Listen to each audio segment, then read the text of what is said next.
Welcome to our channel. Today we're looking at the role of healthcare professionals regarding trauma victims and survivors.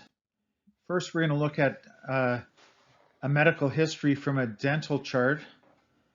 This was created by Dr. Stecchi, and it asks some key questions about child abuse, concussions, addictions, treatments, drug abuse, alcohol abuse, past psychiatric care, family, domestic violence, spousal, partner abuse, bulimia, jaw fractures, ever being assaulted, increased stress.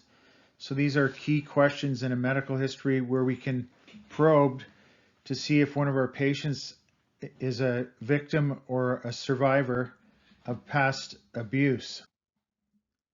Now, the thing about that questionnaire, it's not an end-all and be-all. It's just a screening device, but sometimes it's false positive or false negatives that come from it. Sometimes people don't fill them in at all correctly, or it's a third party filling them in. And it's interesting that even in many of the medical emergency wards in the United States hospitals, they have similar questions in their medical histories. So just because nothing comes up screening on those questions, we still have to use the power of observation. We still have to engage our patients in conversation.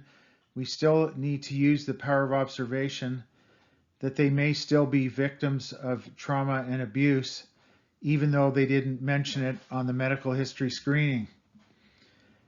And reading from this here in the literature, they call it trauma-informed approach to care.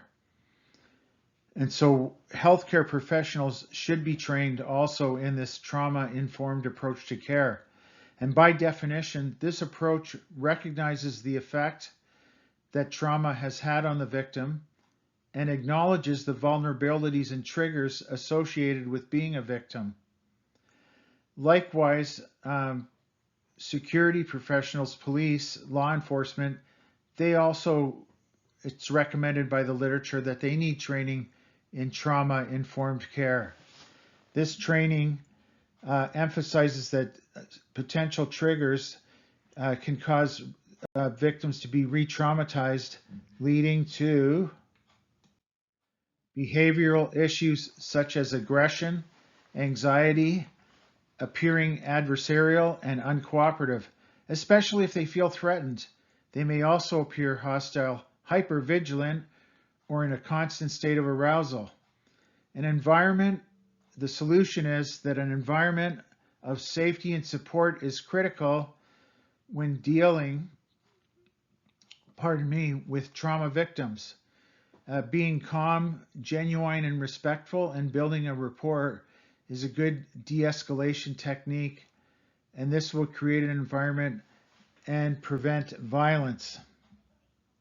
So, again, in summary, healthcare professionals, we're talking about physicians, nurses, dentists, hygienists, and we're talking about nurses that are forensic nurses, nurses that are frontline nurses at an emergency ward.